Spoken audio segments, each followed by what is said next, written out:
Hello, Scream Demons, and welcome to the Screams from the Basement podcast with Sam and Casey. This is a bi-weekly horror podcast in which two horror fans get together and talk all things horror, including news, recent watches, horror collectibles, and more. I am one of your co-hosts. I am Casey. And I'm Sam. And let's get screaming. Casey, we're going live for the first time. We're live right now. We're giving this thing a whirl. There's some changes coming to this podcast. I guess this is an episode of change. Yes. I guess we can put it that way. Yeah. It's not going to be a conventional episode. It's kind of going to be a transitionary episode. Again, like Sam said, we are going live with this one. It's not going to be a set time when we do these. It's just whenever. We'll let you know in advance. We'll schedule a recording, but it's whenever Sam and I's schedules come together to record for the week. But you're still going to get the podcast every other. When do we drop? Friday. Every other Friday, you'll still get them on your podcast feed. So it's not going anywhere that way, but we're giving this a whirl because we just want to test it out and maybe get some interaction live while we're doing the shows as well. Yeah, absolutely.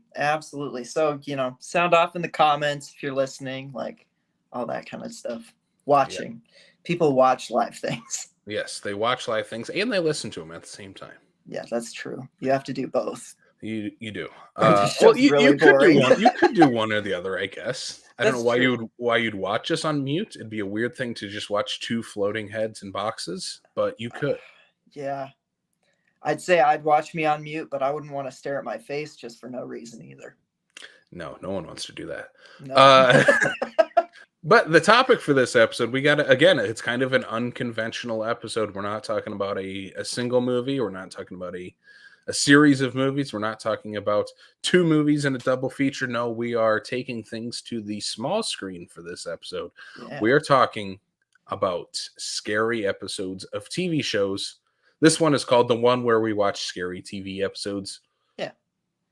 Yeah. Just like Friends. We're like Friends, but better. Yeah. Friends, but scary. It's already kind of scary, Sam. Yeah. It is scary in Friends. Those people just drop by each other's places unannounced. I could never. And leave doors in their apartments in New York City wide open for any old person to walk in. Yeah, it's an unsafe. I don't do that in South Dakota. An unsafe show, friends. Yeah. No, we're going to be talking about some of our personal favorite scary episodes of TV shows. Yeah. And TV shows that aren't scary, though. Yes. We're not talking like American Horror Story or our favorite episode of Are You Afraid of the Dark? Or even like Goosebumps or something. Yeah. No, those can be their own episodes down the road, but these are non-traditionally scary episodes of normal TV shows. Yeah. So just discussing like some of our favorites and I don't know. I think we picked 6 pretty good ones. Yeah, I think we picked 5 good ones and a good cameo. Yes, I should say that. Yes, 100%. Yeah. But you know what? The good cameo, it was nice because we only really had to watch 5 episodes in a scene. So That's true. We'll talk about those a little later on in the show once we get to our main topic. But I guess let's go to do be doing first. Yeah. We have no really like news or toys. No toys to talk about this time. No. But we did both watch a movie. Yeah. So there's no easy way to say this or talk about this. One thing we wanted to do this week is obviously we want to get our podcast out in time. I'm already losing my voice. We want to get a podcast out in time. And again, me and Sam I want to see your face. I know I made a joke about it earlier. I want to see your face. I want to hear your voice. I want to hear your takes on all the movies you watched and all the TV shows and stuff.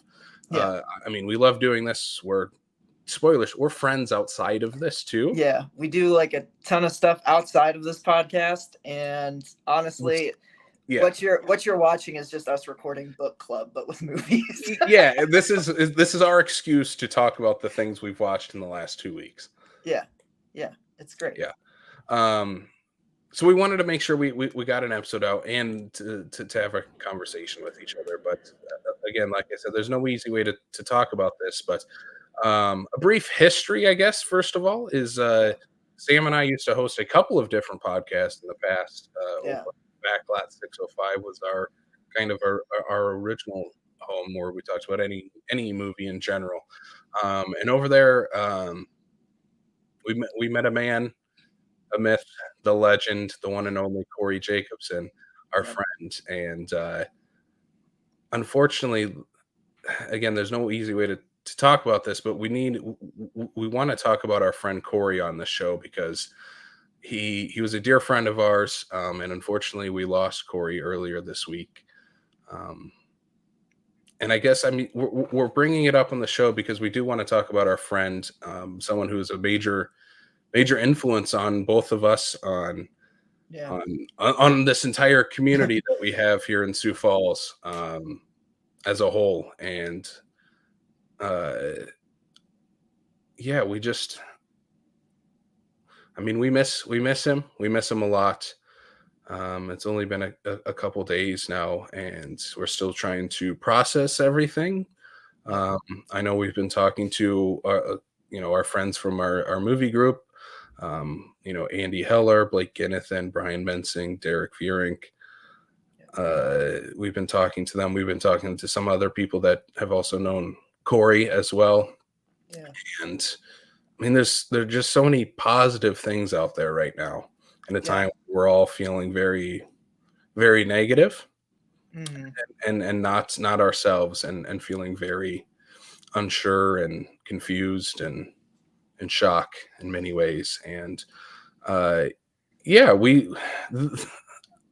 I don't know. I'm Sam. What else do you have to say before I transition to a movie that I'm using this as our transition to do be doing, because there's a movie we're going to talk about here in a minute that for Corey's one of Corey's favorites. And for as long as I knew Corey, it was his movie that he was championing. He was throwing it out there that everybody needed to watch this movie. And it's not like it's like, oh my God, everybody needs to watch The Godfather or Casablanca. Yeah. It's not even like, oh, everybody needs to watch Chopping Mall. Like, enough people have seen Chopping Mall that it's rightfully a cult classic. But Corey went beyond that. He went beyond that, and he discovered this little movie called Bad CGI Sharks. Yeah. And again, like I said, for as long as I've known him, it was always a movie he was talking about. Andy Heller posted a video that was our group promoting our first live show, and I completely forgot he mentioned that. Yep. Bad CGI Sharks during that many times too. And we both watched it finally, and God damn, I feel so bad for not watching this sooner, because I absolutely had a blast with this. I loved this as I was watching it, and some of the crazy zaniness that was happening in Bad CGI Sharks. I was like, this is a Corey movie. Oh, from frame one, I was like, this is a very Corey movie. Yeah. Bad CGI Sharks is a movie made on $6,000 and some change. Yeah. It's three guys, two of them brothers, who decided to get together and make a low-budget shark movie that at its core is the story of two brothers reconnecting and finding their creative groove and rekindling their relationship with each other. Yeah. It's like, it's the dumbest, most beautiful movie. Excuse me. It is. It's one of those movies where I'm trying to think of what category. It's kind of in the category of like movies about making movies, or movies about loving movies.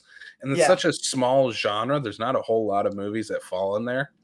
You have movies that are like Ed Wood or The Disaster Artist that are about the making of a single movie. Right. Which this sort of falls underneath, but they're making a fake movie that we're watching. We're watching the movie that they're making, and it's quite interesting to watch that. And again, like you said, it's about these brothers who have been estranged and finally come together, and the thing that brings them together is making this movie that they wrote as children.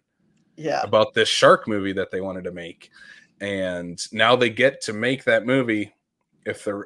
They get to make that movie and they're in it. Meanwhile, there's a bad CGI shark floating through the streets of Los Angeles at night. And it's amazing. It's tremendous. And it's on a righteous warpath against people who use sharks for entertainment purposes and make them villains. Like, it's a shark exploitation movie about shark rights. And it's insane. It's an insane movie. It's a movie that just like stops being the movie it's telling for a little while to have one of the narrator characters interview a baby shark in the movie, like right before the third act, for no inexplicable reason at all, but it's super entertaining. This movie is just so charming. There's no other way to put it. Bad CGI Sharks is just one of the most charming movies I've ever seen, and it's about the spirit of indie filmmaking and friendships that you make and everything that movie lovers, movie makers, like, this is a movie everybody should see that loves movies the way like we love movies. It's an or people listening to this type of podcast love movies. Yeah. Like, watching it, it's easy to see exactly why Corey recommended it. Mm-hmm. And I know our buddy Brian is watching. Hi, Brian. Hello. He also watched Bad CGI Sharks, and it made him smile, guys. It's one of those movies that'll put a shark grin on your mouth. Yep. Yeah. It's just, Tubi is probably going, what the hell? Because in Sioux Falls, Bad CGI Sharks numbers just went up by like 400 or 500%. We have to throw all of the IV ads at Bad CGI Sharks because all the people from Sioux Falls, South Dakota are watching it. Yep. And rightfully so. I can't wait to watch this movie again. And again, like, talking about the bad CGI part of it, the shark doesn't look that bad. Actually, the shark, there were a couple like actually creepy shots of like the shark coming out of the shadows where I'm like, they spent a little bit more money working on that one. My favorite shot, spoilers for Bad CGI Shark. There's a shot in the opening of the movie where it's a direct homage to John Carpenter's Halloween, but with the shark and him wearing the white bed sheet and the glasses. With the glasses. Yep. But it's an inflatable shark underneath. It's so funny. Oh, it's God, so it's ridiculously hilarious. Funny. Yeah. Yep. That is one of the best visual gags in the whole movie. And the whole movie's full of them. Mm-hmm. So, and the like creative zany brother, the like goofball, he, I don't know how they got his hair to do what it did, but that is like some of the best movie hair I've ever seen. Yeah. He had a long ponytail that literally just jutted straight out from his head and flopped around. That $6,000 budget went to, Sam. You got to get some proper hair cream for that. Yeah, it was great. Yeah. Bad CGI Sharks. It rules. It's incredible. Yeah. Corey, thank you for the recommendations, and we can't wait to watch more of them. We can't wait to watch more of your recommendations. Speaking of, can I share? I have it just off screen. Can I share my somewhat random movie stack that I just picked up at Last Stop today? Yeah. Not all of these are horror, but 2 of them are. So I got a somewhat random movie stack that was very much inspired by Corey and movies that I know he loved. And in them, I've never been a huge PTA fan. That's maybe my biggest cinematic hot take. But I want to watch Magnolia because he saw it 3 times opening day in the theater, and that's insane. And it has to be great, right? It has to be. I haven't seen it. There's only one movie in your stack I've seen. Oh, really? Is it Nightbreed? It's Nightbreed, yeah. Yeah, because I'm very excited for Nightbreed. Like, I can't wait. Serial Mom, John Waters movie. Like, some of these have been on my watch list. I just haven't gotten to them. And this was just the day that I decided to. Gentleman Broncos from Jared Hess, who did Napoleon Dynamite. I've wanted to watch this forever. And then Pump Up the Volume, which he did a really nice Fat Dude Digs Flicks episode on. if any of you would want to hear that. It's a great listen. So. Yep. So yeah, we love you, Corey, and we miss you. We do. And we're looking forward to digging into more recommendations that you would always throw our way. So always. This is not an easy thing to keep moving on with the show, but I mean, again, we'll probably keep bringing Corey up as we watch his I feel like his recommendations are going to be popping up on this show quite a bit for the foreseeable future, and I'm excited to talk about him because he had a taste in movies like no one else, and I'm excited to. He was a taste maker. Yes. Yeah. Yes. Absolutely. He had quite the movie palette, that's for sure. He did. Yeah. He liked everything. Like anything and everything. Anything and everything. Sam, since you showed off one of your stack that you got in, I'm gonna start. Yeah. I'll show off mine and jump into my other movies that I've been watching. That sounds great. I got finally in the mail this Arrow Video box set, Empire of Screams. It is my prized possession right now. This box set. It's incredible. It's a thing of beauty. I usually don't buy a whole lot of movies anymore, and I have been recently. And this set has kind of like reinvigorated my physical media obsession again. And the reason it has is because of the movies in here. It's Empire movies from Charles Band, again, a name that I'm just going to bring up in every episode we do. It includes movies he produced such as Dungeon Master, Dolls, Cellar Dweller, Arena, and Robot Jocks. And so I bought this. I had only ever seen Dolls. I knew you gushed about Cellar Dweller. I had heard great things about Dungeon Master and Robot Jocks. I had never heard of Arena before. I still don't know much about this at all. I haven't watched it yet. The two movies I have watched out of the box set, I watched Cellar Dweller, which I know you watched recently as well. Yep. Rewatched. Yeah. When I saw you watch it, I was like, God, I'm just jonesing to see that one again. So I popped it on and I had a blast with it again. Yeah, it's a ton of fun. It's a creature feature extravaganza where it's the movie's built to just show off the creature. Yeah. Like that's why the movie 100%. exists. Yeah. It's very much just like low budget, one location creature feature. The plot to get all of the characters back in this house and all this is like really contrived. It's like an art school. It's like an art school that they're in, right? Yeah. And for some reason, this art school bought this like comic book artist's house who died in a fire. Yeah. And I'm just like, okay. But the cold open with Jeffrey Combs is great. It is. And once you actually get back into the house in the second act and like the monster starts coming to life, like the kill sequences are just awesome. Mm-hmm. I love how they incorporate like the comic panels into them. The sound effects, whoever's the sound designer on this movie had a blast because the bones crunching as the cellar dweller gobbles them up is just it's gnarly. I don't know.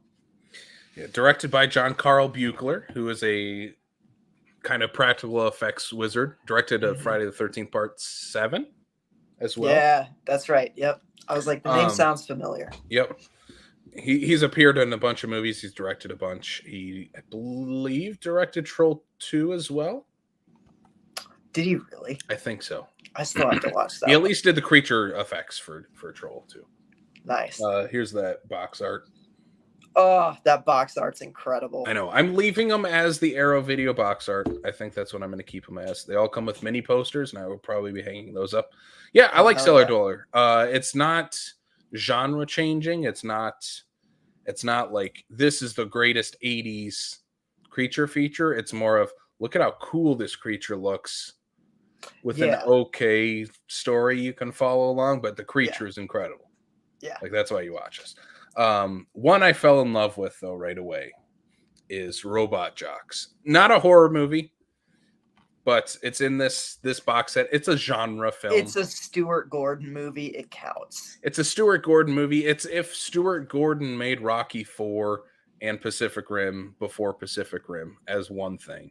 That is Robot Jocks. 100% incredible. I can't wait to watch that one. Yeah, I love this movie. I love Rocky 4 too. And this Rocky 4, this might be a hot take, but Rocky 4 is it's the best one. It's the second best of the original 5. It's my favorite. That's fine. Well, yeah. Okay, and Rocky's I haven't a better seen movie. any of the Creed movies. I should say that. Yes. Okay. And Rocky is technically a better movie, but Rocky 4 is the one that I. If I'm gonna pick a Rocky movie off the shelf, it's Rocky 4. Yeah. I'm not picking any other movie. It's sheer pop entertainment. Yeah. I love it. That's what this movie is. Yeah. It's like 75 minutes, something like that. 84 minutes. I was wrong. It has one of my favorite endings where I literally threw my fist up in the air and cheered at the ending of Robot Jox. It's the plot of Pacific Rim where the world, at this point, there's like 2 superpowers left. They don't say it's the United States and Russia, but it's the United States and Russia, and how they settle global conflicts. And in the case of this movie, they want the territory, the Alaskan territory, is they have giant robots punch each other. And whoever wins gets the territory. I'm like, that's how all global conflicts should be solved. It's just giant robots punching each other. Yeah, absolutely. Yeah. Robot Jox rules. I've seen Dolls. I'm excited to jump into the rest. By the time we do the next podcast, I will probably have rewatched Dolls and watched Dungeon Master and Arena. Hell yeah. But yeah, that's the Arrow Video Empire Screams box set. I'll go into my other ones here, Sam. I know we have some crossover, so we'll throw some of those out there. We talked about bad CGI sharks. We're going to talk about another bad CGI shark, Sharknado, which was part of Joe Bob Briggs' The Last Drive-In, his kind of like mid-season premiere. Yeah, I guess is what you call those. They came back. It was kind of a 4th of July special kind of thing. Summer special, yeah. Yeah, and they did Sharknado, and they played Beyond the Door 3, a movie that I caught part of on Shudder TV a while back and have wanted to watch. No, it was the other one first. Right? Am I crazy? It was Amsterdam was the one after Sharknado. Yeah, never mind. Yeah. I watched both of them. But you watched both of them. I didn't watch the other one. Yeah. Okay, that's right. I'm getting my Joe Bob nights confused. Yeah. Sharknado's awful. I thought I liked this movie, and I was just not vibing with it. And I think it's maybe because I like the sequels. Because I've seen the first 4, and I remember liking those a lot and having a lot of fun. And I think that's where my brain was when Sharknado came on. I just don't feel like this movie's having fun.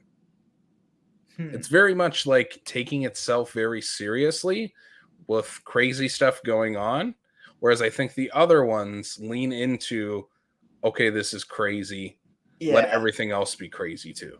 Like maybe they didn't know this was going to be the viral hit that it was until it came out type of thing. It doesn't feel very tongue-in-cheek. Yeah. I understand that, but I still have fun with this movie. I've never seen any of the sequels though. Okay. And this was the first time I'd watched it since like 2013 when it was playing on Sci-Fi. You'll have fun with the sequel. The sequels have like tons of cameos and different characters coming in and out.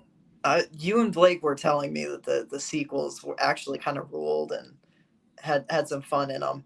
So I'm looking forward to it because I like shark movies. I like bad shark movies. I prefer good ones, but if a bad one is, fun enough, I don't care.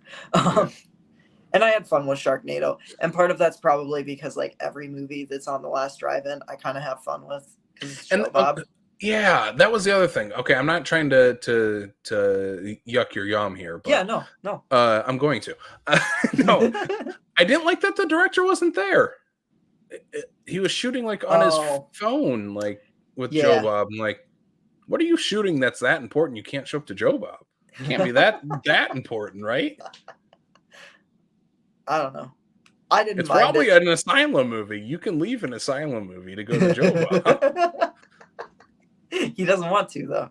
He wants to finish his. Hey, they only have like 8 days to shoot those asylum movies. Okay. Hey, Charlie Band showed up to talk about Head of the Family, and he takes 5 days to make a movie. So no excuses. Yeah.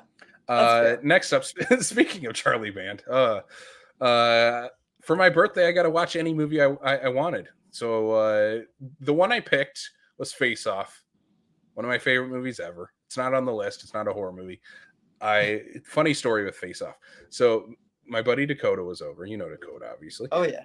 People out there, I don't know. We'll have to have Dakota on sometime and talk. We should, because I feel like we've talked about him on a couple episodes. Yeah. And he's not necessarily like straight up a horror fan, but like whenever he comes over, we end up watching horror movies. Yeah. But he came over and we started watching Face Off. And halfway through it, Kayla came home and she's like, "What are you guys watching?" I'm like, "Face Off." She's like, "I've never seen that before." We're like, "Okay, we're starting it over." So we watched Face Off 1.5 times that afternoon. It's still incredible. I have so much fun with that movie. But the other movie I picked, big blind spot for me. I can't wait to watch that. We're gonna do a Face Off episode, I guess. We can break the horror rule for one episode. Yeah, for Face Off. It's our podcast. But he asked, he's like, "I hear you talk so much about Full Moon. Like, pick one of their movies and I will watch it with you." And go ahead. Did you pick Doll Man? I picked Doll Man. Yeah. And I'll explain why. So again, like I said, Dakota isn't necessarily always he's not a straightforward horror fan. Like creature features aren't really his bag. Something like, that's why I showed you like Demonic Toys and Head of the Family. I felt like those probably fit more of your type of movie watching habits. Yeah. So I picked Doll Man because it is this throwback action movie. I love that you picked the sex comedy for me. Yeah, of course. With the giant head. Yeah. You loved it. I was right. I did. Guess what? Dakota liked Doll Man. Hell yeah. Super low budget Albert Pune movie. Tim Thomerson. This movie rules. I love Doll Man. It's a fun straight to video 90s action movie. Sam, you need to watch this because Doll Man rules. And then you can watch Doll Man versus Demonic Toys and you'll be all set. Hell yeah. Yeah. Doll Man rules. We also watched Sleepaway Camp. He was less enthused about that. He also predicted the ending, and I was surprised. He predicted the entire reveal somehow. He had to have known about that online, right? He knew nothing about it. Nothing. No, that's insane. We got to the part where the guy who owns the camp starts suspecting that the brother is doing it, or the cousin. Yeah. Ricky. Yeah. And he's like, "Oh, it's not him, it's her. Oh, and she has a dick." I'm like, "What? How did you figure that out?" What? Yeah. Oh my god. So he figured it out. Yeah, Sleepaway Camp. It's one of the most bonkers slasher movies. So much of the stuff in it is great, but so much of it is so weird. It makes it entertaining through the 90 minutes. My favorite character is probably the aunt because of her looks like death warmed over. Yes. Yeah. Like with, "Oh, I remember I tied this little ribbon on my finger." I'm like, what are you doing in this movie? That movie is weird. It's a weird movie. It's a very weird movie with some incredible practical effects in it, but it's so weird. Yeah. It's one of the weirdest 80s slashers. Yeah, it's a very weird movie. Again, of course, highly recommend. Yeah. Sleepaway Camp. That movie rules. Next up on mine, I watched this movie called Chillerama. Have you ever heard of Chillerama? Is this the Adam Green one? This is the Adam Green one, yes. It's like an anthology, right? Yep. Okay. Adam Green, Adam Rifkin, Joe Lynch, Tim Sullivan is the other director. Yeah, I've heard of this one. Yeah, it's been on our watch list for a while. I love Adam Green. I don't think we've talked about him on the show yet. I love him. He's kind of I would say he's a filmmaking influence of mine of what I would want to do as a filmmaker. I love his passion and his creativity and how he goes about making his projects. We both love Holliston. I love the Hatchet series. I love Frozen, not the Disney one, but his Frozen. Yeah, Frozen rules. That movie is badass. It is. This movie feels a bit like Holliston and Digging Up the Marrow, if you've seen that either. It's that type of vibe that it has. It's about this drive-in theater. It's the last night it's going to be open. All these high school kids go out there and they go to watch this triple feature that's playing. Each of the movies that they watch at the drive-in is directed by one of the directors. Okay. So again, like with any anthology, not all of them are great. I love the first one is Adam Rifkin's. It is about a giant semen monster who attacks the city like the Blob. Oh my god. It's incredible. That's one I would highly recommend. The one after that is it's about these it's like a 50s teen beach movie. Like that's what it's a parody of, but it's about these like homosexual werewolves. And it's super low budget, and you feel that it's very low budget. It feels more low budget than the Disney Channel original movie, Teen Beach Movie. It's even more low budget than that. It's not good. It's the worst segment. It's one where I watched it, and me and Kayla were both like, should we skip to the next segment? Really? Yeah. And so if you are interested in this and you love Adam Green and Joe Lynch, unfortunately, I would say I would skip that one because it will probably take you out of the movie. But yeah, it's all set at this drive-in, and the climax of the movie, the connecting tissue throughout each segment is these kids at this drive-in, and then zombies come alive and start attacking the drive-in theater. It's awesome. I loved it. There's a sequence with Joe Lynch, who plays a director, and there's just like gross like poop and stuff all over the screen on his thing that he's directing. Like, oh, okay, this is the guy that's making a Lovecraft movie this year. Cool, do it. Yeah, I've heard it's great. I've heard it's great too. I like Joe Lynch a lot. So ready for it. Yeah. Yeah. So I recommend Chillerama. I'm a stand for those guys and how they make their movies, and this is definitely one of ones that'll fall into the rotation when I rewatch Digging Up the Marrow. I'll be like, all right, Chillerama next. That's awesome. Next up, I will go to Class of Nukem High. I'll be very quick with this. It's a trauma movie. We were scrolling through Tubi. Kayla's like, I want to pick a movie. And she picked Class of Nukem High. So cool. We watched that. I had never seen it before. It is insanity because it is a trauma movie.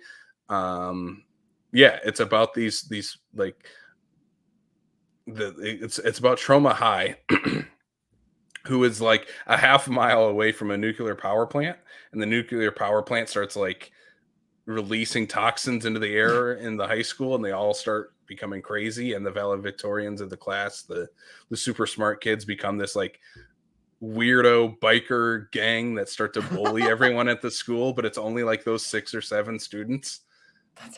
It's a pretty it's a bonkers movie, and they start picking on like the jock and his girlfriend, and yeah, it's a weird movie. There's some wild special effects at the end of the movie too. It kind of becomes like a creature feature by the end of it. Oh, yeah, this movie rules. You'll love Class of Nukem High, Sam. Definitely gonna bump that one up on the watch list. Yeah. One you should not bump up the watch list. This is a direct to video movie from 2014 called The Sand, starring Hannah Montana star Mitchell Musso, and a cameo by Jamie Kennedy. Okay, The Sand. We watched this because Kayla had wanted to watch it for a while again. It was on Tubi. We watched it.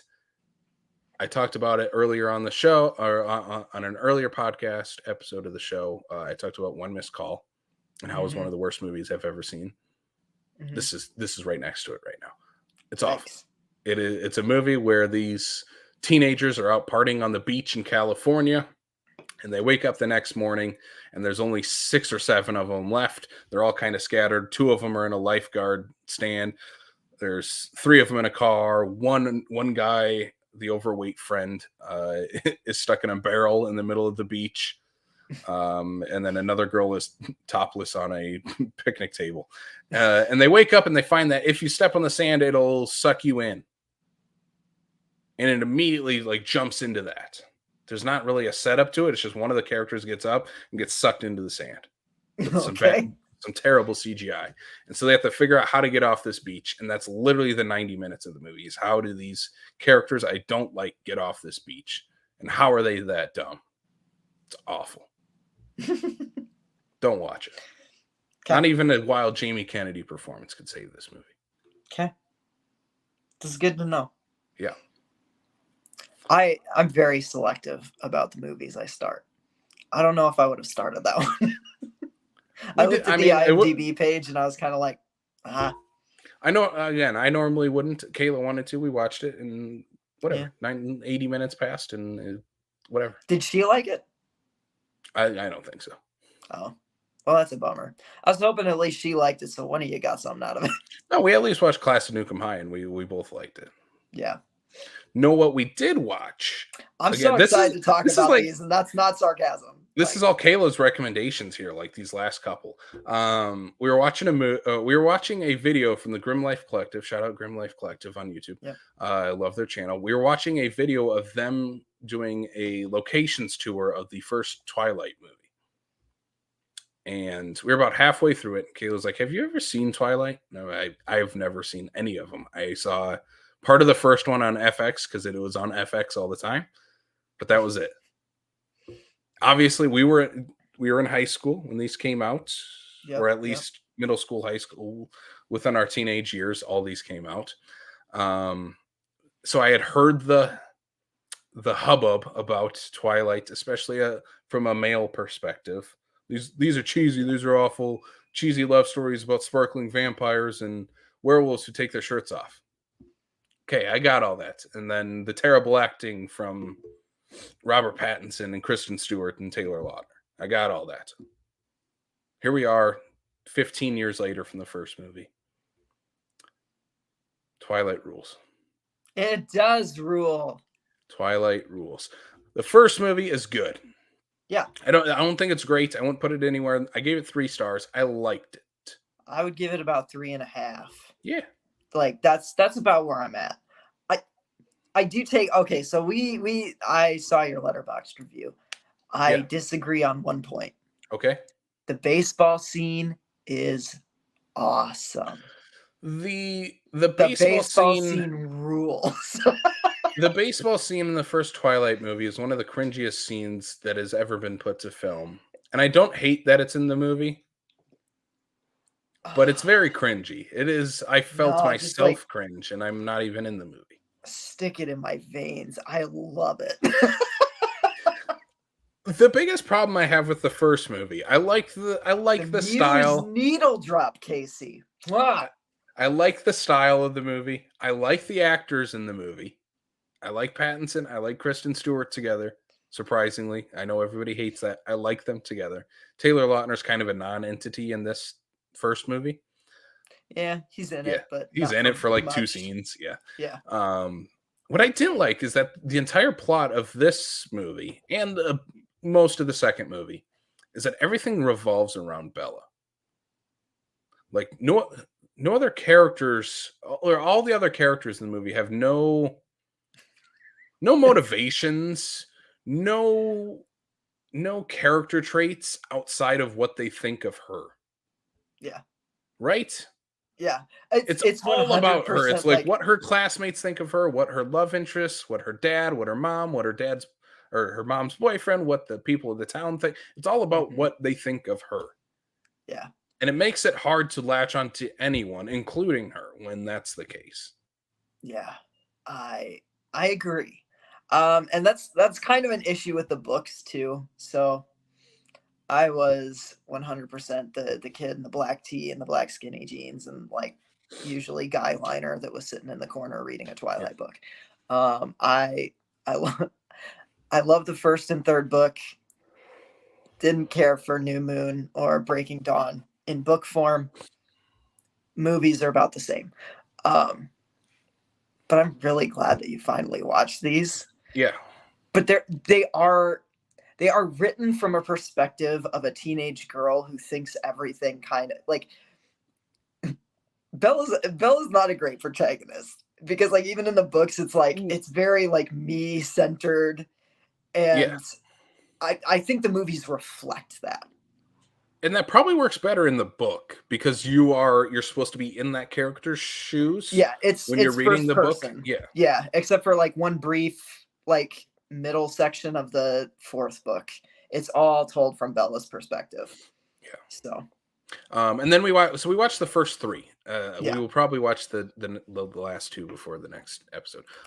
New Moon. I don't have a lot to say about this one because I don't think it's very good. It's the same plot as the first movie, except they swap it out with werewolves instead of vampires.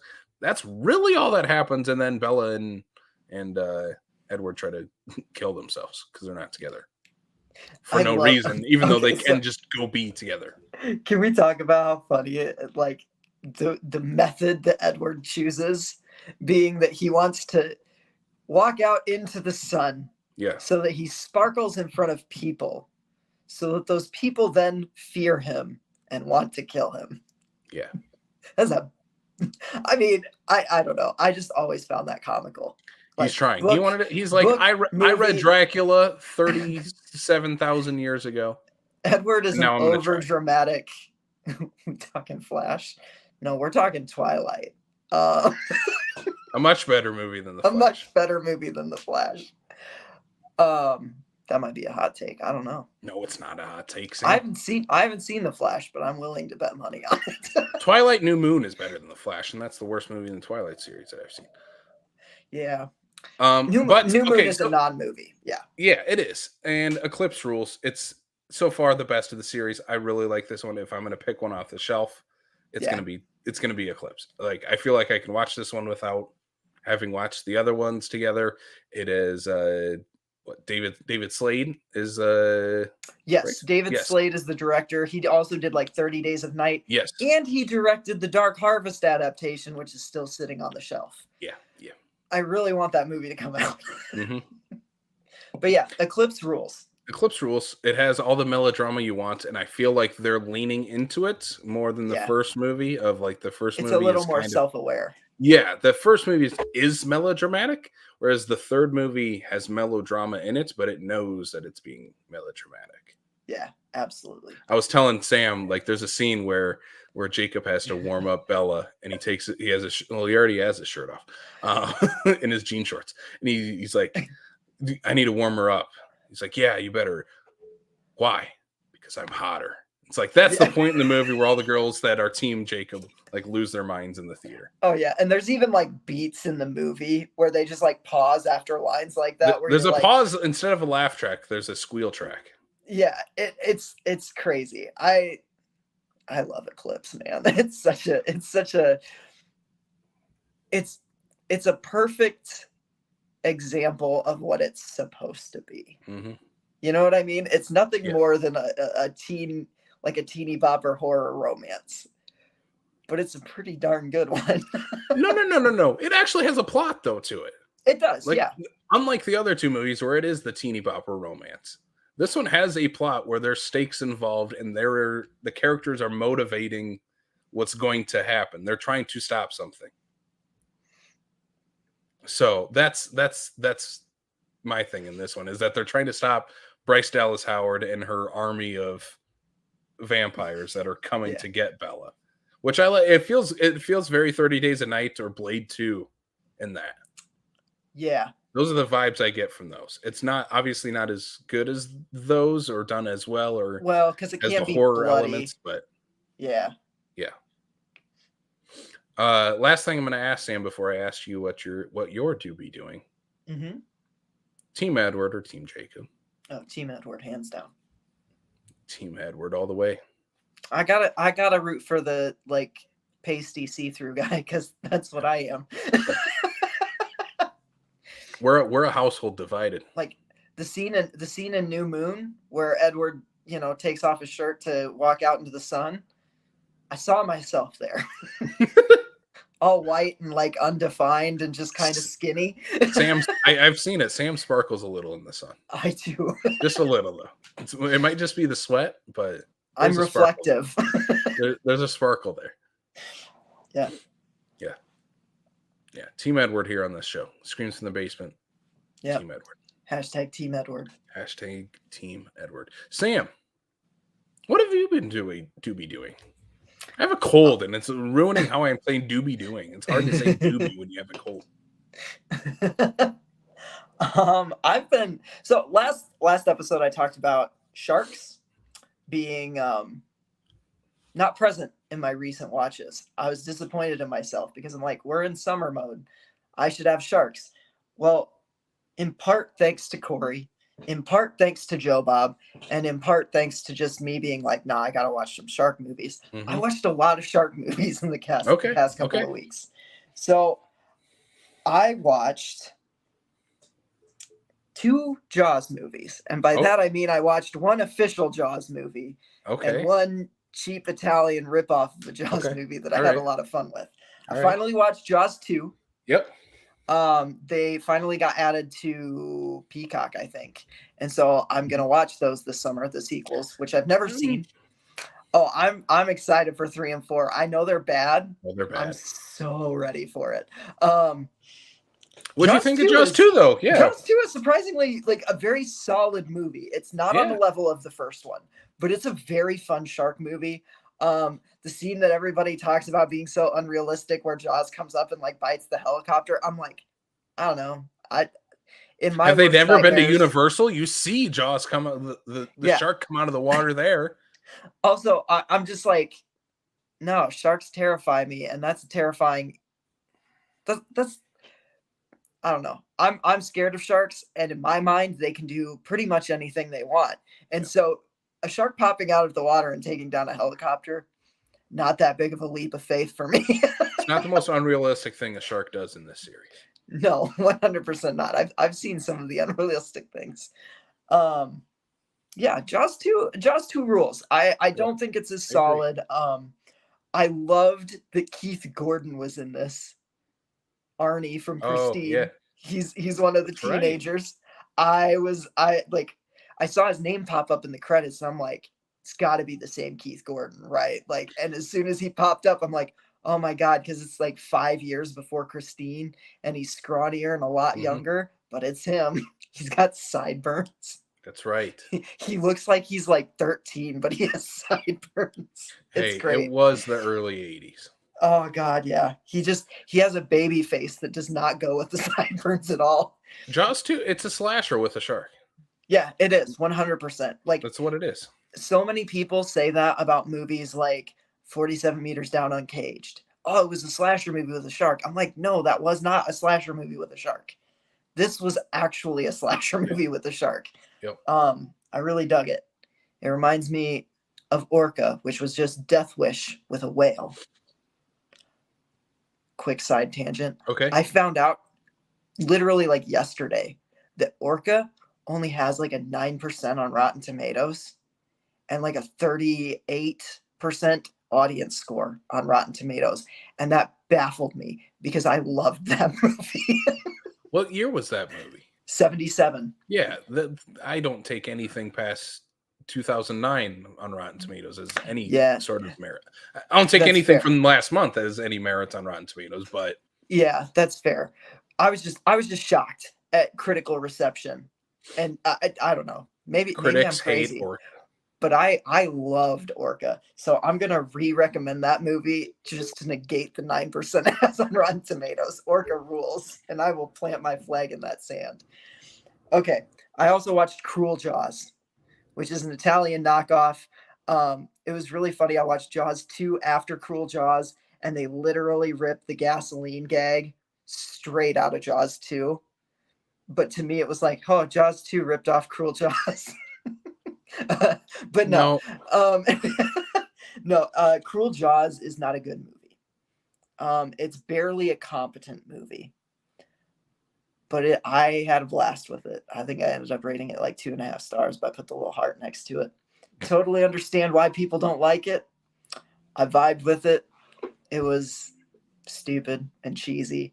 And it was legitimately like, I was like, man, Universal could have probably sued the crap out of them for this. Oh, yeah. Like, I mean, they literally use footage from the other Jaws movies at certain points in this movie. It's crazy. But yeah. I had a fun time with it. Cruel Jaws. Check it out if you like bad shark movies. If you hope for Jaws, don't watch Cruel Jaws. Joe Bob followed up Sharknado with Amsterdam, an action thriller slasher, kind of. It's a wild movie. from the Netherlands. Yeah, the Netherlands. Yeah. Duh, because it's Amsterdam. Duh.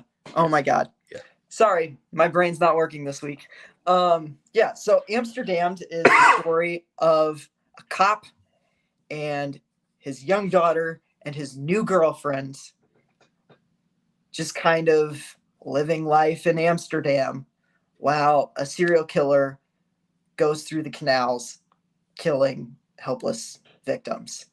The opening sequence of this movie is insane. It feels like something like this movie feels like if like Michael Bay and John Carpenter in like early 80s John Carpenter had a baby, and that baby was Dutch. That's what Amsterdam is. It's insane. There are not just one, but two different chase sequences in this movie that are like all-time action sequences. Like insanity. The boat chase that like is so like Joe Bob even talked about this before the movie started, and I still wasn't prepared for like how epic this boat chase was. It was insane. Like they were actually driving boats through these canals with like various obstacles at such high speeds. I'm like, it's a miracle no one died doing these stunts. Like, holy crap, this is insane. Highest recommendation. Go watch Amsterdam. It's on Shudder. It rules. Couple like, I don't know, just like comfort movies that I watched. I'm just gonna list them off. I rewatched The Fog. I rewatched Killer Clowns. Both of those movies rule. Both, in my opinion, are like 5-star. Like I bumped The Fog up to 5 stars this last go around because I'm like, this movie just, it works. It's such an underrated Carpenter movie. Mm-hmm. I love it. Talked about Cellar Dweller. I finally watched Bride of Reanimator. Reanimator is one of my favorite movies of all time. Never gotten around to Bride. I started it once on like when Joe Bob did it. I watched it live, but I fell asleep. So I'd only seen like the first, I don't know, probably only half hour of it because I fell asleep early on that night. But I finally went back and watched it. Holy crap, this movie's insane. From like frame one, you know exactly what you're getting into tone-wise, like blood spurting everywhere. Herbert West is shooting a gun at people who are ambushing their military tent. And meanwhile, they're trying to still like work on their serum, their reanimation serum. And yeah, shenanigans happen. They end up back at their old lab. They decide to create a woman with some of the best effects that I have ever seen. Like the creature design and the makeup on like Bride of Reanimator is like next level stuff. And the third act is appropriately just like disgusting and like heartbreaking. Like I genuinely, that movie ends and I'm like, I feel like James Whale would be proud. Like James Whale would have watched that and gone like, hell yeah. Like, yep. Brian Usna, baby. Is that your first Usna movie? No, you've seen Society. I've seen Society, right? Which, okay, I want to rewatch that now because I feel like as I've podcasted with you, I feel like my tastes have evolved a little bit. I'd like to circle back around to Society because I didn't love it the first time I watched it. Yeah. I have a feeling it's going to grow on me this time. We'll do a screen. We're going to do that Screamin' Mad George episode and we can watch Society there. Yeah. That would be awesome. Yeah. I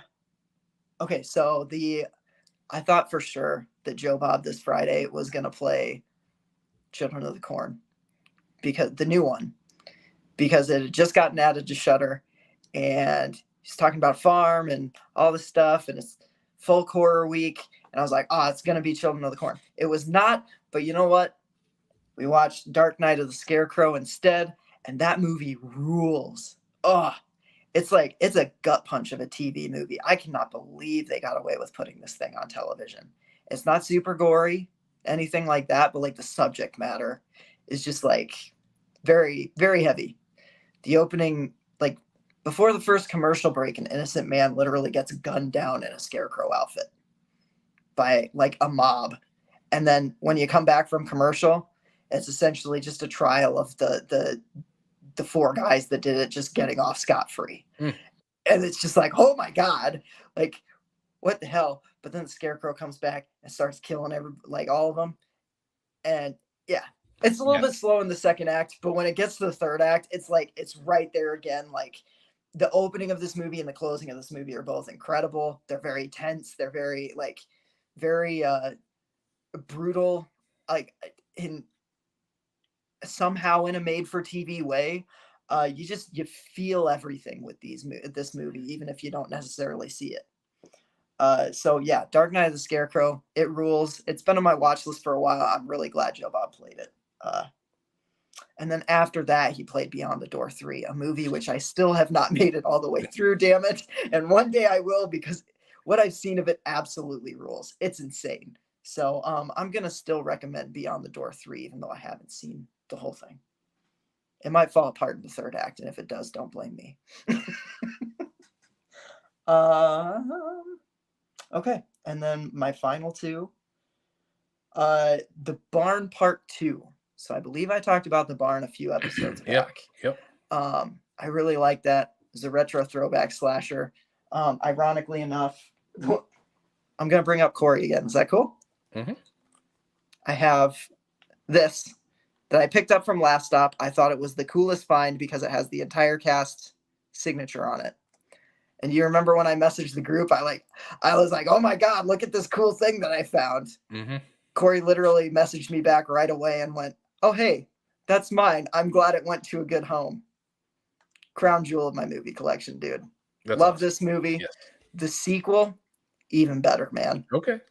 I've had these both on my watch list for I mean, the second one just came out, last year?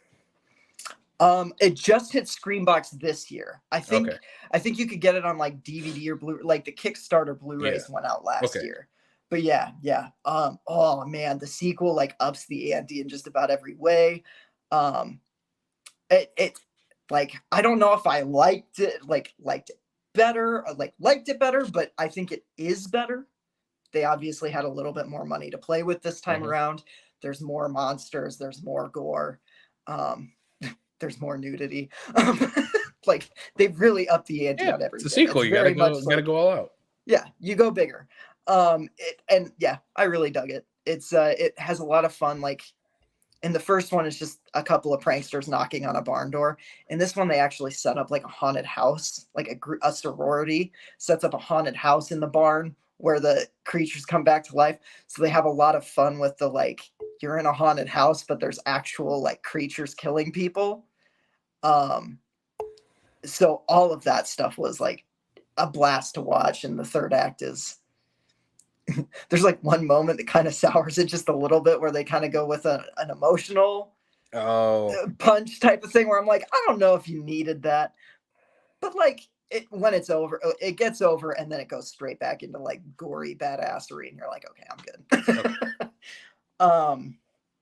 And then the last movie that I'll talk about for Doobie Doing, I'm really excited that I finally watched this. I watched Rawhead Rex. The Clive Barker creature feature. It was $5 on Vudu, and I'm this has been on my watch list for forever. I'm gonna pull the trigger on it. So it's on Tubi. I know, but I wanted to watch it without ads. I checked. I was I'm gonna buy it. It's $5 well spent. I love this movie. I wasn't expecting so much religious imagery, which I should have figured when it was a Clive Barker movie that there would be something extra there. Kind of love that aspect of it. This is a movie that is not afraid to blaspheme in many different ways.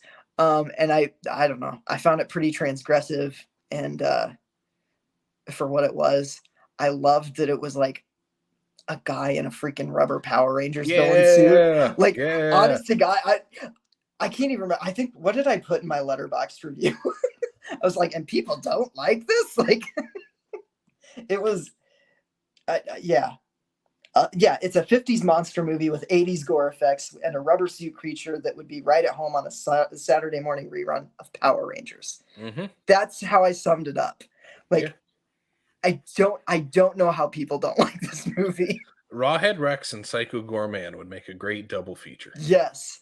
the whole time I was watching it, I'm like, the guys behind Psycho Gorman 100% watched Rawhead Rex growing up. Like, they had this VHS. They should do a sequel where Rawhead Rex fights Psycho Gorman. Oh my god, that would be cool. That would be so cool. That's the sequel right there. Yeah. So that is what I have been doing. That is what you've been doing. We're done with that. Sam, we're not done with the show, though. No. We're making good time. We are. This is uncharacteristic of us. Very uncharacteristic of us. But we have 6 episodes of TV shows we are going to be talking about here in our main topic. We're going to be talking about scary episodes of TV shows that are not traditionally scary TV shows. Yeah. Each of us picked 3 TV episodes. And we had each other watch the other person's as well. So we have 6 episodes total. We teased this in the last episode. Yeah, we kind of just decided we were doing this on air. Yeah. But yeah, so we're talking about, I'll read them off here. Boy Meets World. We're talking about the episode, and then there was Sean. We're talking SpongeBob SquarePants. Yeah. Graveyard Shift. Yep. A little LA Night just came out of my mouth right there. Regular show, Hello Governor, Bob's Burgers, The Haunting, Hey Arnold, The Headless Cabbie, and Friday the 13th. And last is The Goldbergs, Mr. Knifey Hands. Yeah. Sam, I'm going to throw it to you first. Which one should we talk about? We can just get the Goldbergs one out of the way, right? Okay. Because that one's like, I picked this one more because I just watched the Robert Englund documentary, and they spent more time talking about it in the Robert Englund documentary than he even has. Than he's in the episode, yeah. And for some reason, because of that documentary, I had it in my head that he was in like the whole episode, and I rewatched it, and I kept going like, when's Freddy showing up? Like, we're 11 minutes in. When's Freddy showing up? Mm-hmm. Freddy, I forgot, is in like the last, I don't know, 3 minutes of this. Mm-hmm. And it's a great cameo. I love Robert Englund in this. Him and Virginia Madsen play off of each other so well. It's great to see Freddy kind of taken aback by an overprotective mother and being like, oh my God, like, what's wrong with you? The parents of kids I usually kill are drunk assholes, because every parent in the Nightmare on Elm Street series is a drunk asshole. Yeah. So I don't know. It was funny. It was a funny last 3 minutes. The rest of the episode was surprisingly kind of throwaway. Like, they were like, oh, we can get Robert Englund. What do we do for the rest of the episode kind of thing? Mm-hmm. I don't know. Not my favorite Goldbergs episode, but my favorite Goldbergs cameo for sure. Yeah, I've never seen the Goldbergs. Full disclosure. Really? Besides, I watched this episode because I'm a Fred head. He's my boy. Yeah, so I've never watched any more of the Goldbergs. This episode didn't do any favors for making. I was about to say, this is not the episode to start on. No. So Mr. Knifey Hands, I wrote down some notes for all the episodes when they came out and what seasons and stuff here. So Mr. Knifey Hands from the Goldbergs was season 6, episode 5, released October 24th, 2018. As a lot of these did, released in October. Yeah, I don't have much to say on this. I'm glad before the show you said I don't have much to say about the Goldbergs, because I don't either. It's a fun cameo. I like seeing Robert back. It's obviously pretty cheap makeup that he's wearing, but it still does the trick of like, this is Freddy Krueger and you're in a dream, and it's still that. Okay, it's the lighting 80s and Freddy Krueger. The lighting and the fog. It's all very like TV. Yeah, but it's, I don't know. It feels, they pull it off within it feels proper. Yeah, it feels proper for a TV show that's set in the 80s to have Robert come back as Freddy, because I feel like this is something he would have done in the 80s. Pop up on a sitcom like this. 100%. Yeah. No, I had fun with it. It's one like I would probably, like, if I'm binging the Elm Street series and I'm like, oh, I'll just throw this clip on of Robert as Freddy from the Goldbergs again. It's one where if you like bring up the clip on YouTube, it's probably worth more. Like, you don't need to watch the whole episode for it. It's still funny whether you've seen the build up to it or not. And I'll throw one out here. Yeah. One of my picks was from the regular show. It Yeah. is Ello Govna. It came out November 29th, 2010. It is from season 2, episode 1. This is one of the first episodes I had ever watched of regular show. One of my favorite animated shows ever, regular show. It originally aired on Cartoon Network. I remember watching reruns of this all the time when I lived at home and still had cable and watched Cartoon Network. And this is one of the episodes that really stuck out to me. I think it's kind of, I'm trying to remember the plot of the Goldbergs episode, but they rent Nightmare on Elm Street, right? The kids Yeah. do. Yeah, the Okay. kids do, and then the parents get all in an uproar because like the girlfriend's parents were the ones that let them rent it, and Beverly didn't want them to watch it, and it turns Yeah. into like a battle between the parents, and it's very little about like actual horror movies or Freddy Krueger until the end. Until the end. This one here, it's a somewhat similar plot. It's a similar setup, at least. Mordecai and Rigby rent a movie from the video store called Ello Governor. It's about a haunted cabbie, I wish this haunted movie was British real, cabbie. dude. Oh, I would 100% watch Ello Governor. Yeah. And watching it, Mordecai is unfazed by the movie. He thinks it's a dumb, cheesy horror movie. Meanwhile, Rigby is terrified of it and starts having dreams of the cabbie coming to get him.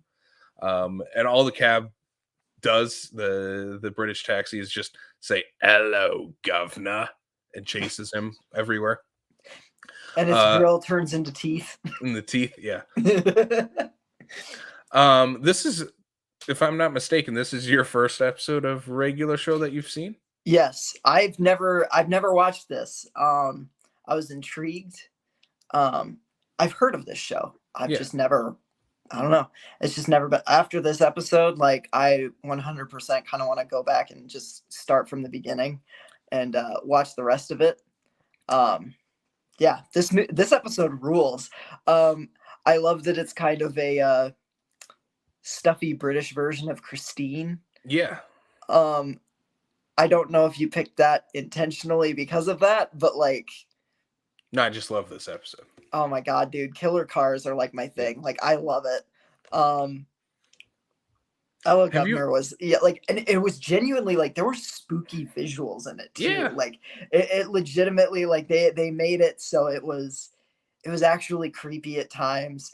But it was also very, very, very funny. Mm-hmm. Yeah. The way I look at pretty much all of these episodes that we're talking about is like every October I try to somewhat program a little like Halloween themed movie night, and I'll throw in a movie, and then I'll throw in some like old commercials and a TV episode, and then I'll throw in another couple commercials and an episode of Goosebumps and whatnot. But these would be like episodes I would put in that. I would totally put Ello Governor in one of those because it's like a 12-minute episode. Yeah, absolutely. And Hulu used to do stuff like that. So I remember one year, it was back when we still lived in Harrisburg. So probably like what, at least 5-6 years ago, probably 6.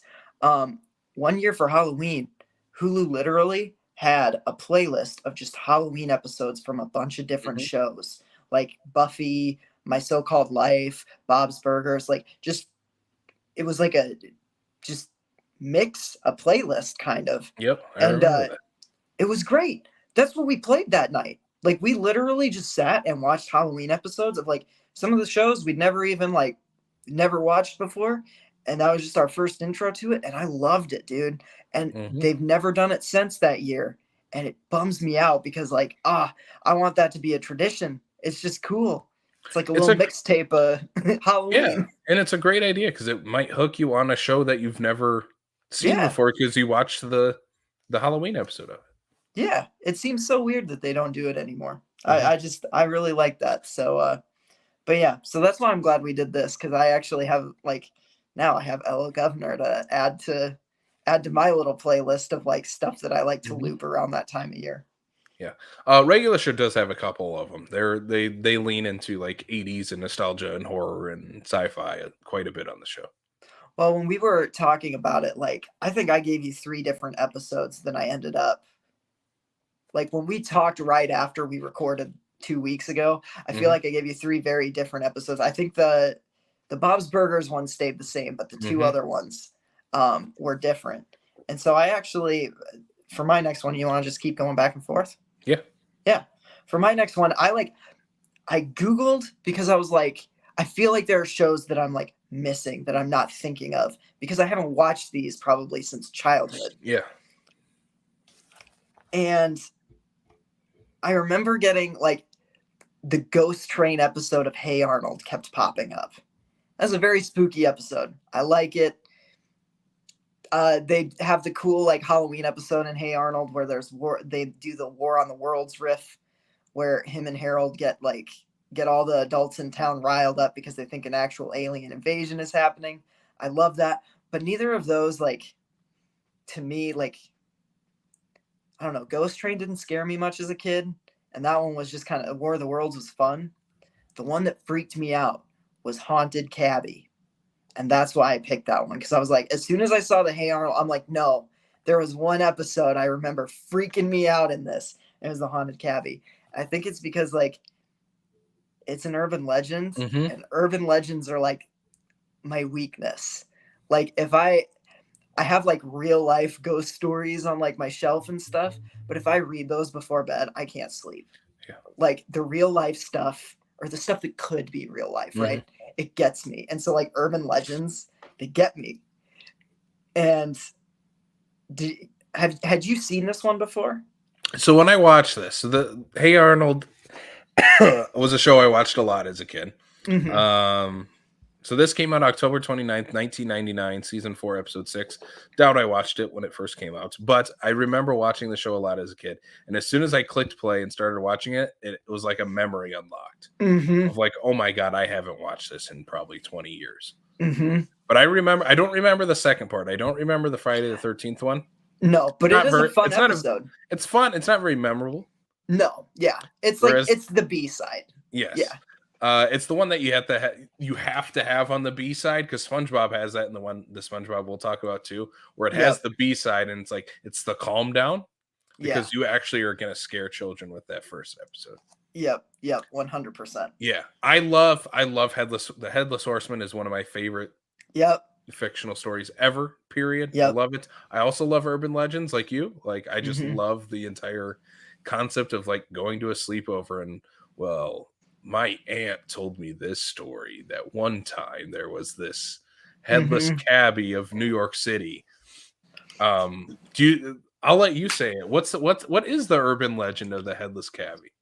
So it starts in, like Arnold's loft and he's having a slumber party and they're all telling spooky stories, but no one's very good at it. So Arnold takes a crack at it. He tells the story of the headless cabbie who was going through the park one night and a strange woman walked up, told him, I lost my dog a few days ago. Could you give me a ride through the park so we can look for him?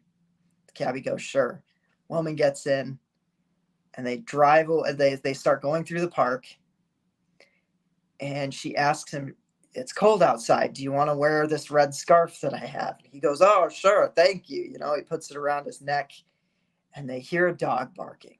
And the lady keeps telling them, oh, go faster. And so they're going through the park. They go through a tunnel. They encounter a hook-handed man. That's like the weird random thing in the story that doesn't make any sense, but who cares? It's still a great visual. And so he like veers off onto this like other path. And the ladies tell him, go faster, my doggy, my Scotty dog. And I want to call it a tie, but it's not. The scarf gets wrapped around a branch and just takes the cabbie's head off. And he just keeps driving the cart with the laughing evil woman in the back. And I remember like just the story alone as a kid just terrified me. But the episode doesn't even let that just be the scary part. Because then they all go through the park to get ice cream. Yeah, Arnold and his friends decide to go through the park. That's the scary part if you're a kid. It's like I'm already like tense because of the story. Like, oh no, our characters that we love and relate to, they're gonna go through this now. Yep. and they run into the dog, and they see a red scarf in the tree, and they're hearing like the horse and the carriage and all that, and it's terrifying. And of course, like, once everything comes out of the fog or whatever, like, it all just kind of seems to be coincidence. And they go to the park, they go through the park, and they go get their ice cream. And then the cabbie gets approached by a woman who asks him to take her through the park because she lost her dog a few weeks ago and she can't find him. And as the cabbie starts pulling into the park, she offers him a red scarf. And pan up to the full moon and all the creepy clouds and tree branches. And holy crap, did you have one scared Sam back when I was a kid? Like, holy crap, this episode scared the living crap out of me. Yeah, this is what, again, like, if I would program a Halloween themed night, I would throw in the haunted cabbie in this. Yep. It fits perfectly with the spooky Halloween vibes. It has a lot of fun with it though too. Especially like the reveals of what the scary things are that are from the story. I love that Eugene is clogging in the middle of the night in the park. Yeah, that's really funny. Harold, now I've seen everything. Yeah. It's good. It's a great episode. It's one that the bully is the one that's the most scared, and Sid starts using that against him and like getting back at him. I love that. Sorry, what were you saying though? All I was gonna say is, like, as a kid, this is one of those episodes that would stand out to you the most from Hey Arnold. It's the one that's so kind of different from the rest of the series, and it's like, do you remember that scary episode of Hey Arnold? And especially the SpongeBob episode has that same. Yeah, like, this is the standout episode. 100%. And especially as like a horror kid and a monster kid who loved like Sleepy Hollow, the Headless Horseman. You know, I grew up on the Disney one, Ichabod and Mr. Crane, or Ichabod and Mr. Toad. Like, oh yeah. So yeah, that episode rules. It might be the second best animated edition, like, version of Sleepy Hollow that I've seen. Yeah, I agree with that. The Disney one first. Yeah. Because the Disney one's like the gold standard. Arguably the best adaptation of. Yeah, I think so. Like, even if you're adding in like live action, like 100%. Yeah. So. Yeah. Oh man, I'm glad you like rewatched this and remembered it, because it was like that for me too, where I was like, I saw the Ghost Train one and I'm like, no, that's not right. And then as soon I was like thinking about it, and I was scrolling through episodes on IMDb, and once I hit Headless Cabbie, I'm like, that's it. That's the one. These are, and I'm glad we did this, because it really put me in the Halloween spirit already. Watching all these episodes, because as a kid, this was my Halloween. I wasn't watching like slasher movies as a kid, or even modern horror. I was really, the only movie I was watching during Halloween was Halloween Town and Hocus Pocus. Yeah. And then it was and then it was TV episodes. And these are ones that really stick out and in my mind of like, oh, it's going to put me in the Halloween spirit. I can't wait to go trick-or-treating in next week or whatever. Yeah. Another Nickelodeon one that really puts you in the spooky spirit. One of my picks, it is SpongeBob SquarePants, The Graveyard Shift, aka the Hash Slinging Slasher episode. This was originally released September 6th, 2002, season 2, episode 16A, the A side. It's about the night shift at the Krusty Krab. Mr. Krab, being the money-hungry crab that he is, figures out that people will pay to buy a hamburger at 3 a.m. If they stay open late. So Squidward and SpongeBob are on the night shift overnight at the Krusty Krab. And to kind of preoccupy his mind and to keep himself entertained, Squidward tells SpongeBob, again, an urban legend, the story of the Hash Slinging Slasher, about this fry cook who at one point used to work there, and he was slicing the patties until he cut his hand off, and they replaced it with a spatula, with a rusty spatula. And then he got hit by a bus. such a fun story. And they fired him at his own funeral. Yeah, that was the best part. So the story goes like there's like three things that set up that the hash slinging slasher is going to be. The lights will flicker on and off. Yep. The phone will ring and no one will be there, and then the bus will show up, and there he will be, the ghost bus, and all you hear is the creaking of the doors, and he'll get you. Yep, he'll get you. Yep. The hash sling again, an episode as a kid that stood out in my mind as kind of like a gateway to more horror, to actual horror. Yeah. I love. By the time I watched this, I don't know if it scared me, but I appreciated the like horror of it. You know, like the horror element, the spooky element of it. Yeah. More so than it was like, oh God, that like really messed me up type of thing. Yeah. The only thing that like got me on edge as a kid though was the reveal at the end of who's flickering the lights. Yeah. It's the only thing as a kid, because I didn't know what it was, and I'm like, what is this? The flickering of the lights was creepy. Yeah. And then I guess like the build up to it is so like this is structured like very similar to the Hey Arnold episode. Yes. But I feel like the Hey Arnold episode kind of draws out the tension a little bit more than maybe this one does. This one is like I feel like Graveyard Shift is more focused on making you laugh at the spooky things than it is like making you scared of the spooky things. Yes. It's cool how they have two different approaches, but like both are equally effective in what they do. Yeah. So in Hey Arnold, it's him telling the story to his friends, and they're all terrified after. This one, and you're not seeing any of their reactions to the story. You're seeing like a flashback. In this, it's just Squidward telling a story and how SpongeBob reacts. And I love that like SpongeBob like starts ripping his arm off. Yeah. He's like, you mean like this? Like this? When he hears about the hand getting cut off, and then he starts eating his own hands out of the popcorn bucket. Like the popcorn bucket, yeah. I also love that the reveal, like when you know things start to happen, the lights flicker, the phone rings, and you see the bus, and you hear SpongeBob like start crying. He's like, I can't believe you did this all for me. Yeah.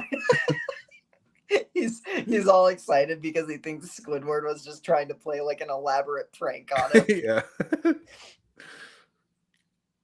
Another one of my favorite jokes, though, is that the Squidward forgets his own story for a second. He's like, the walls will ooze green slime. Oh, wait, they always do that. Yeah. Yeah. And just, I don't know, the reveal that it's just like some dork who just wants to apply. It's just like so funny. At like 3:00 in the morning, he wants to apply for a job to be a fry cook. Yeah, it's great. It still doesn't, does it ever explain how the bus took him out there when the buses don't run that late? No. But it does reveal who's flickering the lights. Nosferatu. Oh yeah. Oh my God. How did I forget that? I always forget that part. Really? That's the part that always sticks in my mind. It's so weird and madcap, and for some reason I always blank on it because it took me by surprise this last time I watched it too, where I was like, "What? That's such an out there reference for a '90s Nick show." Yeah. I don't know that. Yeah, this episode rules. Yep. And I love the doctored footage of Max Shrek, just like, and then smiling. With a smile. Such a SpongeBob joke. Yeah, one of my favorite episodes of the show. Yep. Oh, easily. Yeah, it's a great one.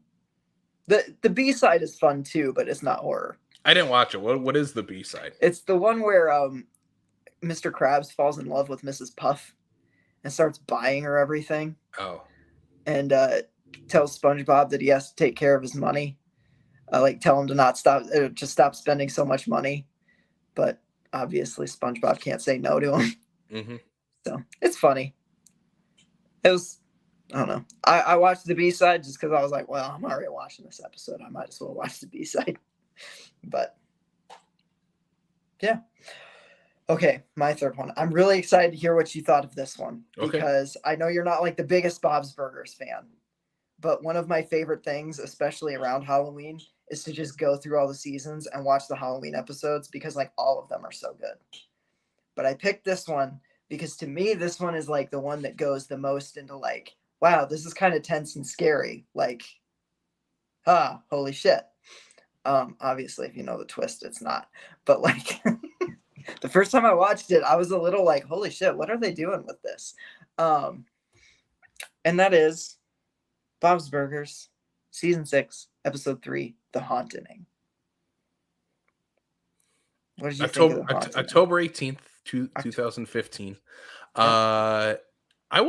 Okay, so I like Bob's Burgers. I don't dislike Bob's Burgers, but it's not the show I'm going to put on right away. Yeah. I am excited. I have watched a number of the Halloween episodes. You should watch The Wolf of Wharf Street. That one's really fun. Okay. Yeah. I like, again, kind of like SpongeBob and Hey Arnold. I like this one. Watching it as an adult, I don't feel any of the tension. Yeah. I feel like I feel very comforted, like I was Hey Arnold and SpongeBob by this episode. Yeah. Because it's Bob and Tina throwing a haunted house. Bob and Linda, yeah. Or Bob and Linda throwing a haunted house for Louise. Louise, because she doesn't get scared by anything. Yeah. And so they want to make an actual scary haunted house. Mm-hmm. And like when they first go, they get this house from one of Mort's clients, the mortician next door. And they go out to this house, and it's a terrible haunted house. They like fall flat on their faces. It's really cheesy. It's like when you'd go to it's when you'd go to an elementary school with like spaghetti as guts. Yeah, exactly. And it's really bad. And you know, Louise turns the tables on them and scares them. And Bob and Linda get pretty dejected, and they decide, we better just head home. Like, let's just go home. We failed. And they go to the driveway, and they have a flat tire, and there's a man standing at the end of the driveway with a pair of garden shears. And from there, it turns into kind of like a creepy home invasion thriller where they're going through this like house that they don't know, and the lights are all off. And, you know, they go down to the basement, and they find something in the basement, don't they? No, they don't. No, they hear a sound. That's right. They hear, oh God, which that payoff is so funny. It's one of my favorite Bob's Burgers gags. Yeah. So they make it all the way up to the top of the roof of the house. The intruder chases them all the way to the roof of the house. And out in the yard, there are a bunch of hooded figures. It becomes like a cult movie. Yeah. And a big fire circle goes around the house and all that. And you know, Louise is getting freaked out, and all of a sudden the window opens behind them as they're sitting on the roof, and the guy comes out with the garden shears, and Louise screams like she's terrified, and they take a picture of her. And the whole thing was actually just a big setup, and Teddy cut the brake lines to make it even more scary on their car. And the weird noises that they were hearing from the basement was just Mort throwing out his back while he was trying to make noise with a sledgehammer. And just all these like stupid reveals. And then it ends with a fun animated music video. Mm-hmm. Which I love that. I mean, it's totally like riffing on the Backstreet Boys, like the Backstreet's Bag video and Thriller and all that. What's the boy band called? It's like Boys for Now. Yeah. And they replace one of them all the time. Yeah. When they get older. No, they have a different Alan. No, they don't. No, that's a different. Don't tell Teddy. That's his favorite. That might have been my favorite part of the episode. The music Was video. the video? It was a ton of fun. Yeah. Oh, it is. It's a great gag. Like, it's fun because it's like there's really no good way to end like the story that they did. Like, you know what I mean? They just kind of have to cut away from that because you don't watch the fire get put out or the brake line get fixed or anything like that. You could have had someone like actually come out of the basement or something, Yeah, something like the that. Hey Arnold ending where it's, oh no, it's actually real. Right. But instead you go for a fun, like horror themed music video.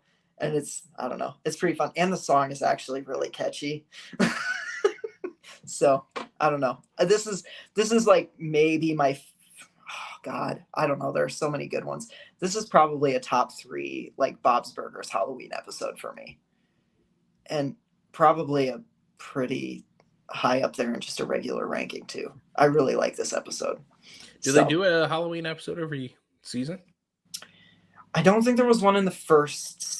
There might not be one in the first or second seasons, but I think starting in the 3rd season, they've had a Halloween one like every year.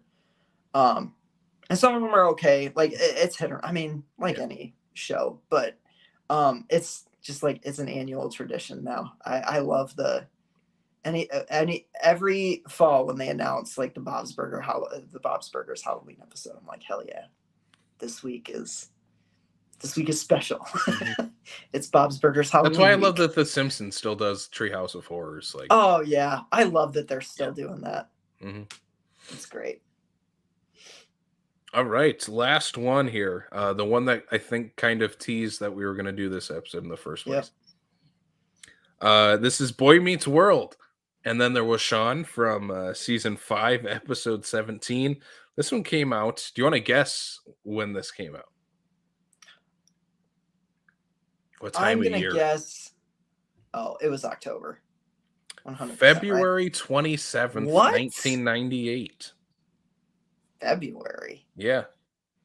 They didn't even do it on Valentine's Day. Like, it's essentially a love story at the end of it. I assume they do the Corey and Topanga breaking up. I bet the breakup on the Valentine's. Yeah. And this is the repercussions of it. Yep. I love this episode until it cops out in the end. Yeah, I mean, yeah, but you can't kill off all your characters in a Boy Meets World episode. I mean, they could just show up in the next episode and no one's going to know. Like, I don't know. I don't like that. That's the one thing about this episode that I'm like, I don't like that it was all a dream. And I hate the whole, like, Sean having his, like, breakthrough at the... It's so cheesy, man. Oh, it is. Boy Meets World is cheesy. I know. I think we talked about this. I don't know if I have the same nostalgia for the show as you do. I didn't watch it until I was, like... It had already been out, and I think I was, like, in high school or maybe had just graduated by the time I'd even first watched this show. Oh, okay. And I watched it with Maria, who grew up watching it and loved it. Mm-hmm. And, like, I like it. I'm not saying it's a bad show. I do like it. I've watched the whole thing. I've actually binged it a couple of times, but it is so freaking cheesy. Yeah. Oh, it is. It is. And it's one of those shows like I grew up on. I watched it as a kid. I would watch on like ABC Family, and then reruns, I think, were on like Disney Channel at night and stuff. Yeah. And again, this is one of those episodes that really stuck out to me as a kid because it's so different than anything else on this show. Yeah. But yeah, this is one of my favorite TV shows ever. It has so much things that I do love. I think this season's right here from like season like 3, 4, and 5 are kind of like a sweet spot of Boy Meets World. Yeah, I would agree with that. The first season is kind of unnecessary, really, because it's them in like middle. They might be in elementary school. Yeah, I think they're in 5th grade. I think they're in 5th grade, and it's like it's a very kid. That's the one that is the most after school special. Yes. Like that one, you watch it and it's like there is a lesson at the end of every single one of those episodes. Yes, there is. And I love that the show like grows up with the characters. It becomes like a teenager show by this point in the series. Yeah, because they're dealing in this episode with a breakup in relationships, and Corey and Topanga have broken up, and Sean is taking it the hardest. Mm-hmm. But the episode is let's get to the ending, I guess. It's a dream that Sean is having that he's manifesting into, like, why he's feeling this way about Corey and Topanga. Yeah. It's basically a slasher episode of Boy Meets World where Corey, and they have Sean, a lot of Scream references. Oh, there's a ton of Scream references, Yeah. and there's a ton of South Park references too. Yeah, which is really funny. Yeah. Corey, Sean, Topanga, Angela, and Kenny, just this random guy who's in their class for this episode, all get detention from Mr. Feeney. And Kenny's literally only there to die. And they say it in the episode. Topanga. Yeah. Oh my God, he killed Kenny. The only thing they don't say is the "you bastards," and I assume that's because ABC Family. Yes. Yeah. But yeah, that comes after. That's the second South Park reference. What's the first one? There's one before. It's from Eric. So while they're in detention, they hear the door open, and it's Eric and, oh my gosh, what's Sean's brother's name? I can't remember. But Eric opens the door. Jack? And he's like, Jack, yes. Yeah. He's like, howdy ho. Oh yeah, howdy ho. Yep. So Eric is a fan of South Park. Yep, 100%. 100%. Eric has been, after graduating high school, Eric has been sitting on his couch watching South Park. 100%. Checks out for that character. Yep, 100%. I love that on their chalkboard, it's like written in blood, "No one gets out alive." Yeah. It goes dark too. Like the pencil through the head is like, oh man. The pencil gag is awesome. Yeah. And I love Ben Savage's line of like, well, at least we'll always know how tall he was. How tall he was. Yeah. It's a good episode. It's a really good episode. It's a really good episode. I like this episode a lot. You get pencil to the head. You get like the creepy janitor. This is the only time he's ever in this series. You get the creepy janitor. Doesn't he have like a Fred name tag too? Yeah. Yeah. I think so. I'm pretty sure he's he like does. Super pale and wrinkly, and he's just really creepy when he empties out the garbage cans and stuff. So like it's him. He's the killer. And then he ends up, they find him in his own dumpster bin. In his own dumpster bin. They also believe Feeney is the killer at one point. They're like, they're trying to figure out the lesson that Feeney is trying to teach them. They're like, killing Kenny was a nice twist on it, but we get it, Mr. Feeney. Yeah.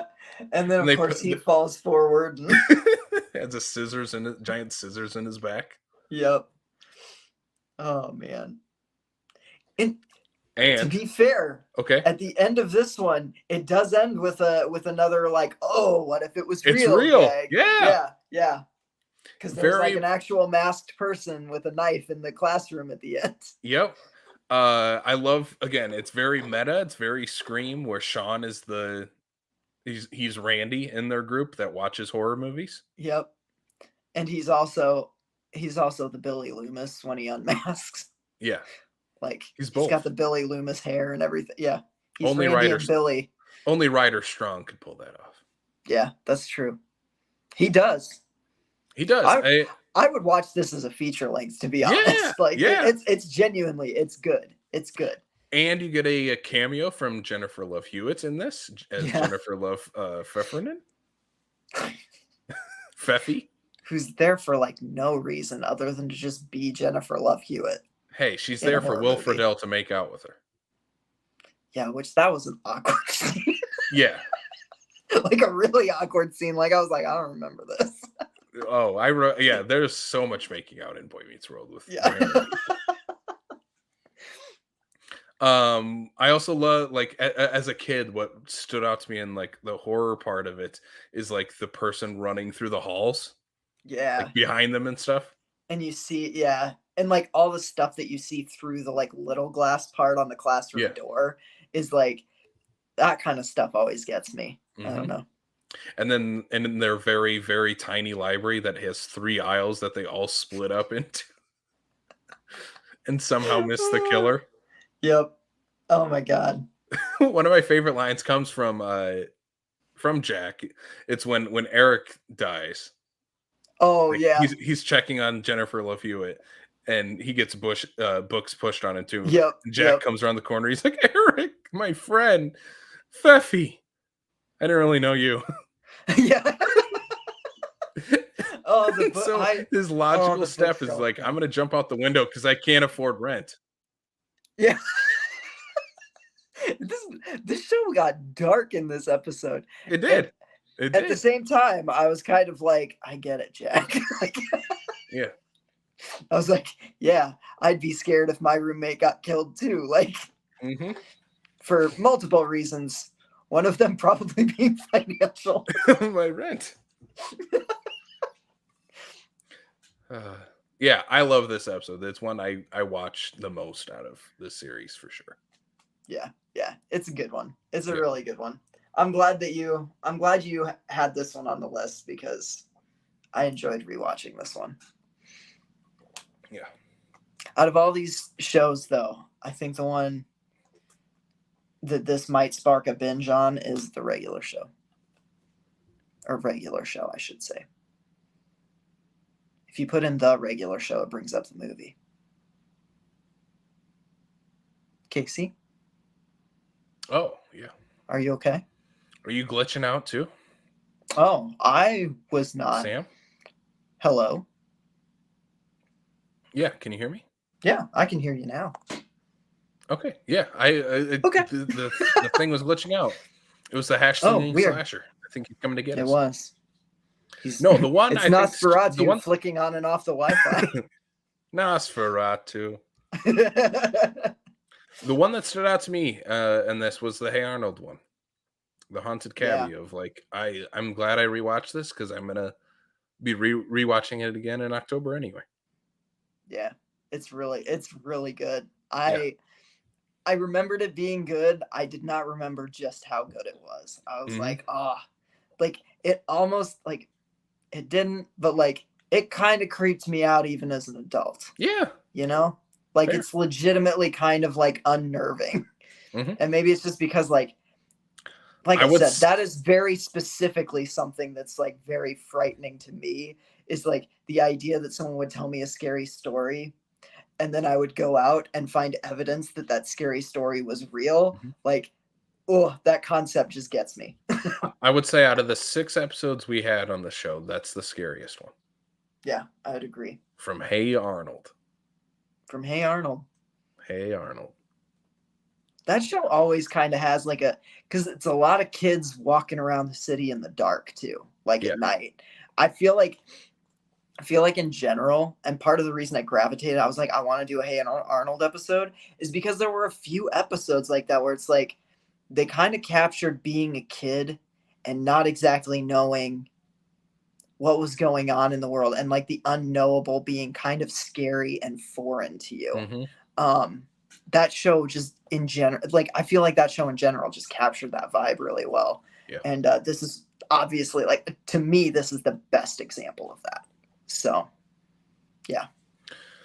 All right, Sam, we got one more little segment. Oh my God, dude. I almost forgot about this. Yeah. So we like we said, this is gonna be kind of an episode of change moving forward for this show. Meaning we need some. Do you have any quarters? We need some change, you filthy animals. No, we have a special reveal that we're gonna do. It is our new logo created by Sam the Damned. Sam, I will let you do the honors and I will click the button whenever you're ready. Okay. So I don't know. This logo, I spent quite a bit of time on it, but I don't know. Casey and I were talking about doing a redesign, and both of us really, really love, I mean, as you can tell from this episode, stuff that's like Nickelodeon and Cartoon Network. And, we love Goosebumps, and we're big into like gateway horror and that colorful like 90s cartoon color palette. And so that's kind of where I drew from for this logo, which we will reveal right now. Welcome to the new Screams from the Basement look. Woo-hoo-hoo! Woo! So yeah, if you're just listening to this, just go on to our social medias. Or, just ask us. We'll text it to you. That too. You'll see it in your podcast feed. That'll eventually change from our old logo to this cool, brand new, badass Nickelodeon Goosebumps style logo. Yeah. Yeah. I'm pretty, like, I don't want to toot my own horn because, but I like our new logo. That's all I'll say. Yeah, I do too. So, I don't know. Yeah. Sweet. That's it. That's the show, guys. That's the show. This is the last episode that we have with the old logo, out with the old, in with the new next time. Yeah. And next time, Sam, again, I'm just going to drop a little teaser for our next episode because we do have this one scheduled. Do we really? Well, we do. We're going to the further. We're talking the Insidious series. Oh yeah. Oh my god. Do I have to go to the new one in theaters now? I'll go with you. Okay. Cool.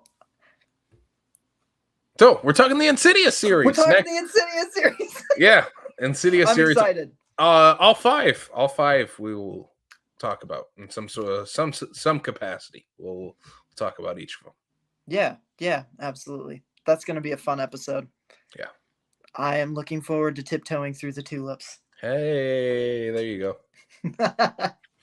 All right, let's wrap this thing up. Sam, let's... Did you just see Eccles' comment? Oh, no, Charlie's here. We better end the show right now. Sam, where can people find us online, and where can they subscribe to this podcast? If you like this podcast and you want more, you can subscribe to us on Apple, Spotify, Google, Stitcher, and Anchor. You can also watch this on YouTube or, in this instance, Facebook Live. Thanks, everybody who tuned in, are tuning in. We appreciate you. Thank you for the comments.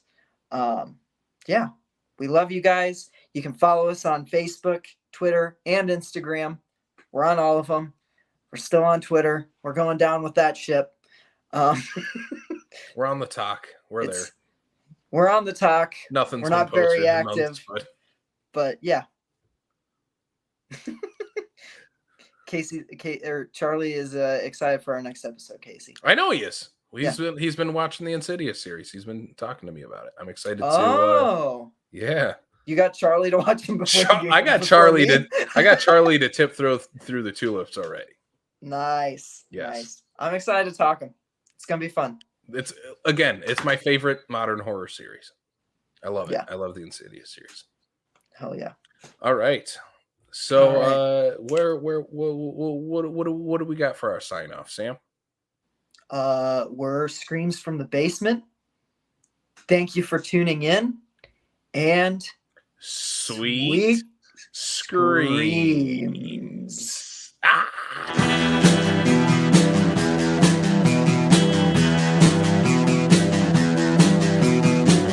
You're listening to the Prescribed Films Podcast Network, home to hundreds of hours of free podcast entertainment. The shows on this network all have a common goal: providing you with the best discussions about movies and other forms of entertainment media. The PFPN hopes to fill your earholes with audio joy. Visit our website with links to all the other amazing shows at www.thepfpn.com. Thanks for listening.